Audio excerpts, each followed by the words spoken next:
Well, that was something. Did you guys see this movie yet? If you didn't, I'm going to explain to you exactly why you should. Let's talk about Rebel Ridge.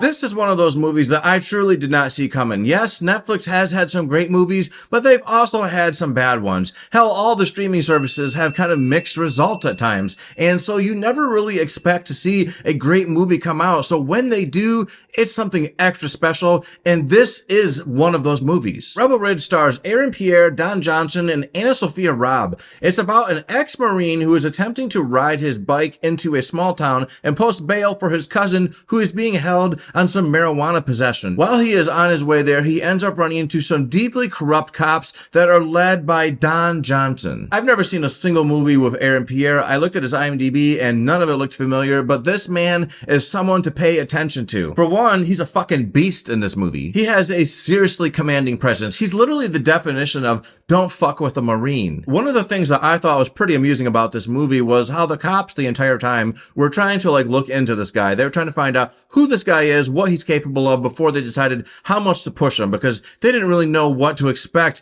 And when they do find out his past, it was funny because I was getting Baba Yaga vibes. That's John Wick for those who have not seen the John Wick movies. We call him Baba Yaga. Don Johnson is no stranger to playing the villain. In fact, this isn't even the first time I've seen him play a crooked cop. He is damn good at being disliked. His sheriff is strong-willed, confident, and he thinks he is truly the smartest and most capable guy in the room. He's completely unlikable and yet so addicting to watch. I just love this movie. I am just gushing over this movie. I'm going to be recommending this movie to people because I thought this movie was so good. AnnaSophia Robb was also an unexpected treat for this movie. Her character has a lot of depth, and as more of her backstory comes out, you really come to sympathize with her character. She has a checkered past, she has her own problems, and she is stuck in the system because of her past. She is scared and not sure how much she should speak out, but that's what makes her character so intriguing. Jeremy Stolner is both the writer and director of this movie. I've never seen any of his previous efforts, but I am immensely impressed with how this guy sets up these scenes. This movie is very tense. The pacing is not exceptionally fast, but it doesn't drag out either. Maybe a little bit towards the end of the movie. Overall, I think that this movie is extremely well directed. This guy knows how to create a tense situation, and there's not an abundance of CGI effects. In fact, everything in this movie looked very practical to me. He just brought out a lot of raw emotions, and he's setting up these scenes and just building you, the audience, to really sympathize with these characters, and you're getting involved and you're rooting. Hell, I was sitting in my living room clapping and I was by myself, by the way, so that might be kind of weird. I don't normally sit around clapping by myself, but there were some scenes in this movie where I'm like, hell yeah. Hell yeah. There's a lot of care and detail that went into this movie. It's meant to feel real. It's meant to feel authentic. And I think they really nailed that. We've got two men gunning for each other, both of them strongly determined to see their cause through. That rivalry reminded me of Heat. You might call me blasphemous for mentioning that movie next to a Netflix original movie, but that's what I thought of, so that's what I'm saying. Now, I want to talk about spoilers for a second because the ending of this movie did have me scratching my head a bit. So if you have not seen this movie, fast forward past this and look for the screen that says end of spoilers, and then you can resume.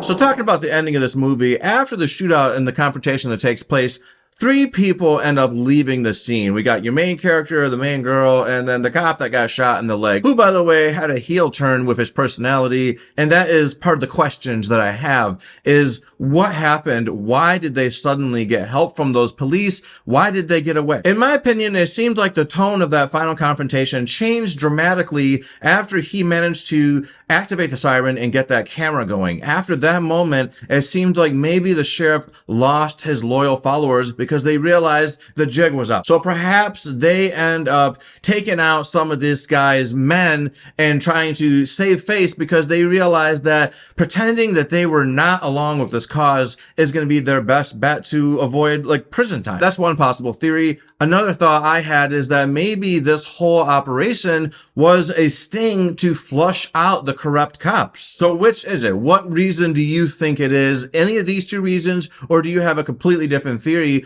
Put your thoughts in the comments and let me know, because I was scratching my head a bit. I'm like, wait a minute. Now all of a sudden the movie's over and they have been helped. That just seemed like it came out of the blue, and I was just feeling puzzled. My opinion is that my first theory is correct. I think that these bitch-ass cops knew that they were going to get caught and decided to switch sides to make their case look a little bit better. That's my theory, and, so fuck those cops. When I saw the poster for this movie pop up on Netflix, I was like, all right, who is this guy, and what's up with his dreamy eyes? Also, what's it about? So then I watched the trailer, like most people do when they're trying to figure something out. And then I saw Don Johnson. And when I saw Don Johnson, I was like, I gotta check this movie out, because this guy, he was really good in that Brawl on Cell Block 99 movie with Vince Vaughn. He was awesome in that movie, so he's gotta be awesome in this movie. So let's check this movie out for that. And I am very pleased that I gave this movie a try, because this movie is very excellent. I am highly recommending that you watch it. For me, this movie is a 9 out of 10. It is just so well done. As a matter of fact, I am curious if they're going to release this on physical media, because I might buy this in physical 4K so that I can see the uncompressed Atmos. I liked this movie that much. So what did you guys think? Did you see this movie yet? Please put your thoughts on this movie in the comments. Did you like this video? If you did, please hit the like button. And if you want to hear more things from me, well, subscribe to this channel, y'all. Later.